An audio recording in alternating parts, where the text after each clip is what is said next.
This mutation is called Robotic Revival, and it is being played on Part and Parcel. We have 3 mutators active. We have Fear, we have Just Die, and we have Laser Drill.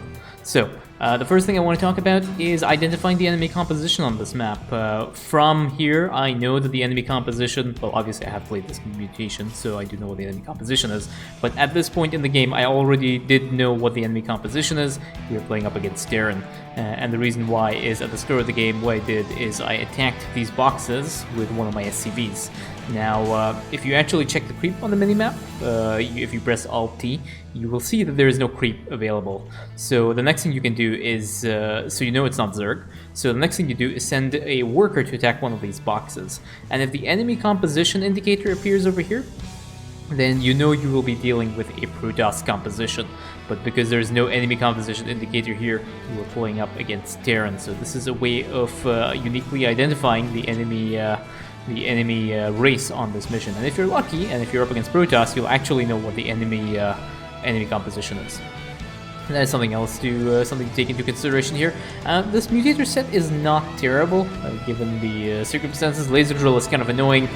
Just Die is very annoying, and Fear is just ridiculously annoying. So they are more annoying mutators, and they're not really that difficult. The attack waves are a little bit strong, especially the Terran attack waves, but overall, it should not be a terrible mutator to deal with. You can see over here that Artanis has been is starting to push out a little bit. Unfortunately, getting harassed by the Laser Drill here, and that ended up fearing his Zealot. His Zealot is going to get the Guardian Shell buff here, but eventually he's going to start wandering off into the enemy base and ends up getting wiped. Right now, Handhorner and Artanis are both taking up. Production-wise, everything seems to be okay. All quiet on the Western Front. And we can see what Handhorner is doing over here is already putting down an armory. So one of the things that makes Handhorner very effective on this mission is they can use their strike fire platforms to pick up parts and break up the part boxes around this mission. So you don't really have to push into the enemy bases very much. So for the start of the game, where you do have to pick up these boxes, you'll probably have to push into this side and maybe a little bit into here, and obviously into your expansion. But Handhorner doesn't really need to push into these top bases on this side and all the ugly, nasty places where all the units that you don't really want to deal with are. So that is one of the advantages of playing Handhorner, and because the Just Die buff does not apply to the boxes, it's very easy for Handhorner to collect parts and proceed through the mission while they sit back and just ramp up their army. So that is what the plan is. We have a bunch of Magmines now being dropped here, and then given that they know where the attack wave is, these Magmines will end up cleaning up these Reapers. A few extra Magmines do get dropped here, but that is kind of necessary because you are playing with a Just Die mutator, and you really don't want to have these Reapers start spreading around and running around your base over here. But there we go. We have a few orbital strikes coming up for Artanis. I'm going to use this to pull up the little observer interface. I think what I might do is I might switch over to Handhorner's view, and that way you can actually see what the strike fire count is as well. Now Handhorner is going to start pushing out into this base here. It's a small enemy camp. It's mostly a camp here. There's one strike fire that gets dropped onto this bunker, cleans up the bunker. Now just a bunch of Marines here. You do end up fearing one of these Reapers, but that is fine. One of the other advantages of playing with an Artanis ally is a Guardian Shell buff. That is going to be very, very important for keeping your units alive and just reducing the aggro and sharing the damage across your entire army. Because you know that you are playing up against like the Terran attack wave composition is just really nasty, and this one was Reapers, which means we're dealing with Shadow Tech compositions, which is one of the ugliest Terran compositions, pretty much one of the ugliest compositions you can face up against. So that is something else to also take note of. We already have 3-4 strike fire platforms out now, and now these strike fire platforms will be used to start clearing and pushing into the enemy bases. But more importantly, being used to pick up the parts here. We do have a shield overcharge that gets dropped from Artanis, just providing a little bit of a damage buff here, and Handhorner takes the advantage of that shield overcharge, just push it to the small enemy camp here, and set up for the next set of attack waves that is coming up, which will be, again, a bunch of Reapers. Unfortunately, the Reapers have been split onto this side, and now Handhorner has dropped the call in the fleet on this side, just to provide Artanis with a little bit of air support and just dealing a little bit of damage over here. Fortunately, this attack wave has been split. There is a solar bombardment that gets dropped onto this attack wave, ends up wiping out that side. This side, unfortunately, the Reapers do end up getting split up, and Handhorner has to engage those Reapers with their own Reapers over here, and that side is pretty much cleared now. Expansion is good to go. Artanis is already putting down their Nexus here. There are a few Goliaths on this side that need to be cleaned up before Handhorner can do that, but again, there's another warp in here, and all is good. And you can see here that Handhorner has already started to drop some of the strike fires. One strike fire gets used over here to provide vision, and then a space station reallocation here gets dropped into the Sandy camp. Again, this is just there to weaken this camp and start harassing Amon's bases. Most importantly, just using these strike fire platforms to pick up these parts here. And you can see there's a little bit of usage over here to collect some of these parts on this side. So overall, relatively okay right now. And we can see here more strike fires again. Side, you see here, you can see these strike fires are just picking up all these extra parts. That means you don't really have to engage these sides with your army. And you can see again some more strike fires here, and it just saves it just saves the amount of time and the army losses. You end up flowing a lot of resources, and then you can build up your air army for when you want to go ahead and deal with the hybrids. So that is one of the advantages of using the strike fires, and it means you don't have to push into these bases, which is also kind of fun, kind of convenient, because you don't really want to get seeker missiled or casted, or having like a bunch of other abilities casted at you. And Horner has already pre-built the command center, so the command center will be floating across and parking itself over there and getting ready for the next phase of the economic advantages that it can provide for Handhorner. There is the Mobius train there, but unfortunately none of the allied commanders are in a very good position to go ahead and engage that train. Handhorner is going to try and deal a little bit of damage, but now the next attack wave, it's making its way towards the expansion, and very important to make sure that you end up dealing with that, because that attack wave will have Liberators in it. And that is one of the staples of the Shadow Tech composition. And you can see here there is a laser drill slowly harassing some of these Reapers. This train does go down to around 65% HP, but unfortunately Handhorner cannot push any more into the space here. There is a hybrid. You don't really want to be getting into that position here. There is an SCV that gets used over here to draws a little bit of aggro, and there are a few more Magmines here that end up drawing a little bit more aggro of the Liberators. The Liberators do end up getting picked off. Fortunately, Handhorner does not have the flying ability for the Reapers just yet, so we'll have to kite a little bit to make sure that the Liberators get sieged and unsieged. A few more Magmines do get dropped now. These Magmines should be more than enough to clear the rest of this attack wave, and you can see here the Liberators do aggro the Assault Galleon, but now these Magmines are ready to go, and they end up deploying and end up wiping out those Liberators over here. So that attack wave has been cleaned up. There is this SCV over here that's providing a little bit of vision to Amon's laser drill, so Reapers are going to end up cleaning up that side. And now the first hybrid has been spawned, so Handhorner is going to make their way towards that and help out their Artanis ally to deal with this first hybrid over here. And as you can see, very, very important that Handhorner is using the strike fire platforms to pick up the rest of this, but unfortunately, because they're busy going to be engaging in, or not, you can see here these strike fires are just being used now to just clean up this side. And now Handhorner is just going to send some more strike fires towards here, providing a little bit of vision and getting vision of these boxes here, and these boxes now will be just will be picked up, and that means Handhorner doesn't really have to push into these sides, and that is, like I said, very, very convenient. Just looking for the rest of these boxes.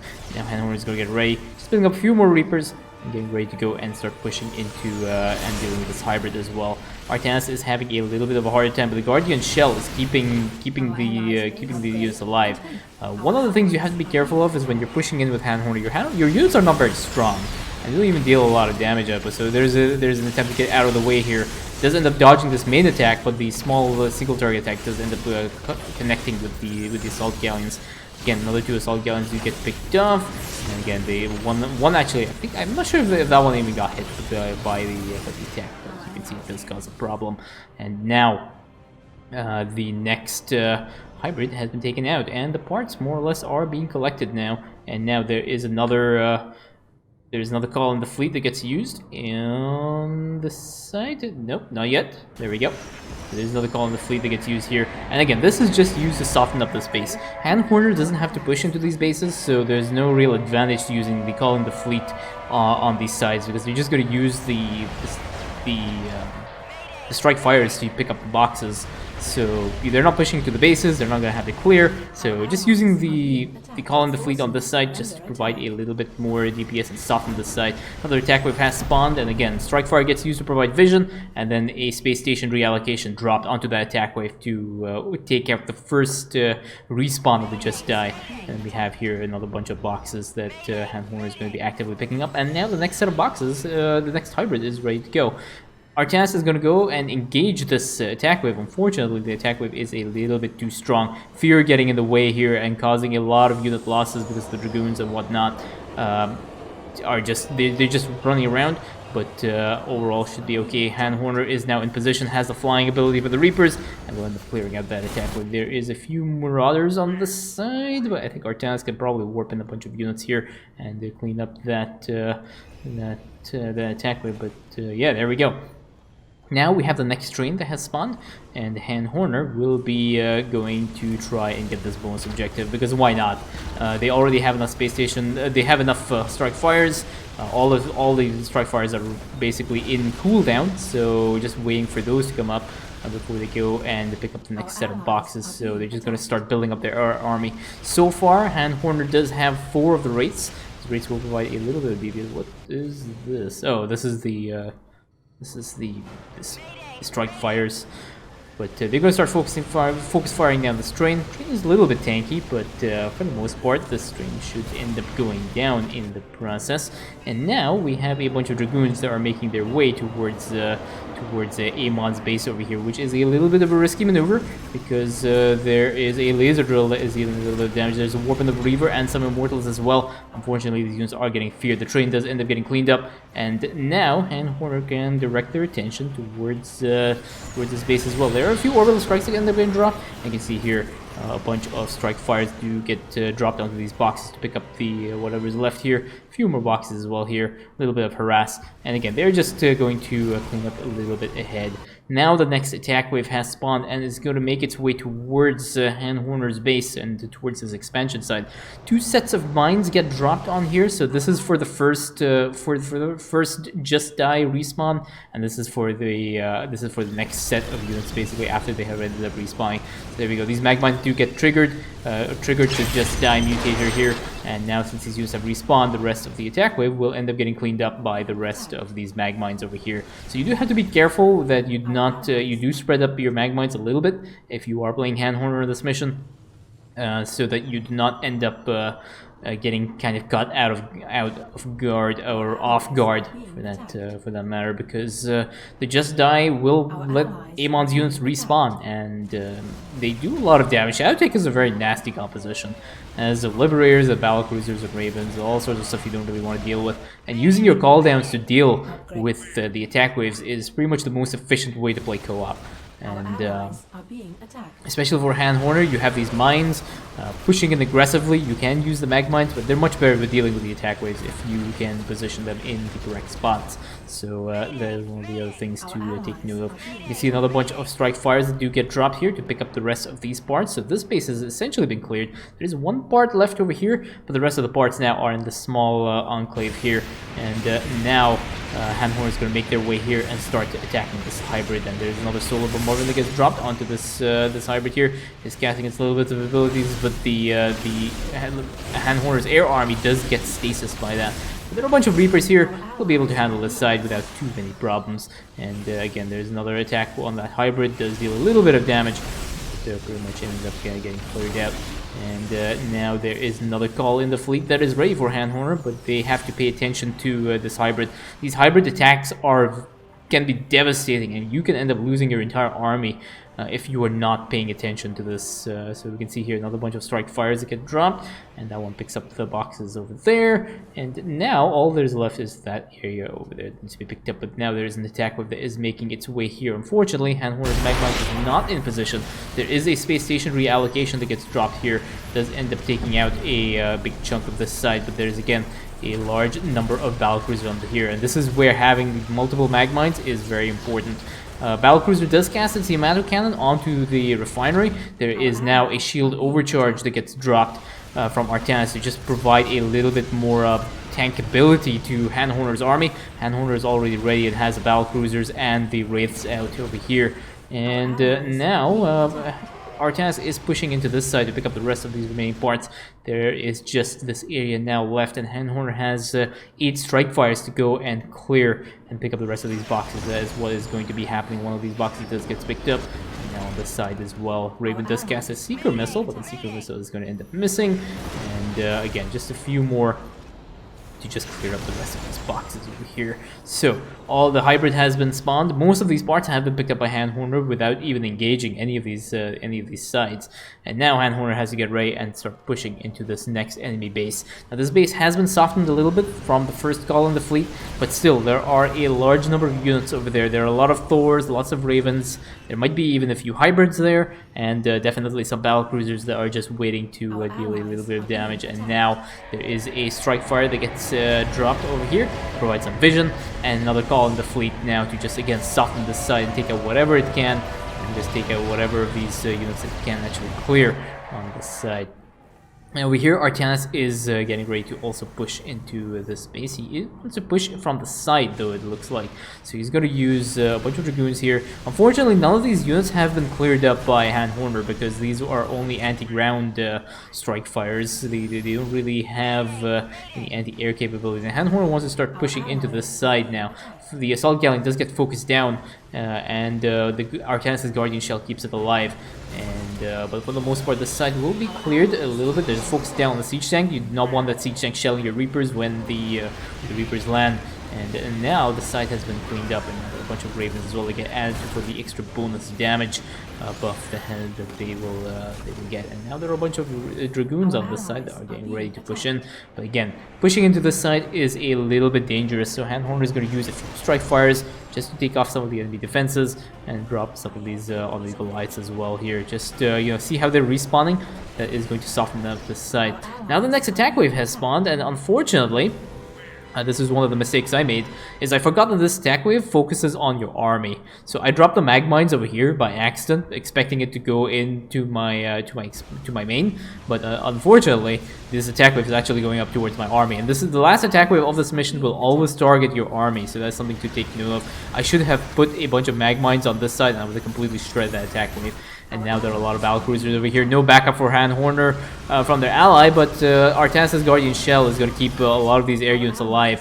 Handhorner is going to be losing a lot of these Assault Galleons, a lot of these Reapers, because there's a lot of damage output from these battlecruisers. And remember, whenever the battlecruiser respawns, it does regenerate its energy completely, and it'll be able to Yamato cannon your face twice more. So that is also something to take note of when you are playing against any spellcaster units. All the attack wave has been cleared, and Handhorner has basically lost all the Assault Galleons, and only 2 Wraiths have been killed off by the attack wave. The rest of Handhorner's air army is still standing strong because of Artanis' Guardian Shell ability, which is one of the very, very useful abilities when you are playing Mutations where you have high damage output. And like I said, dealing with a Shadow Tech composition is not very fun. Artanis is now as well over here to provide even more damage output, and they will be able to clear out the rest of these hybrids without too many problems. There are no more attack waves in this mission, and even if there were, the attack waves will be too late before they get to position. And there is now a solar bombardment as well on Artanis, and that is the hybrid dead, and that is GG.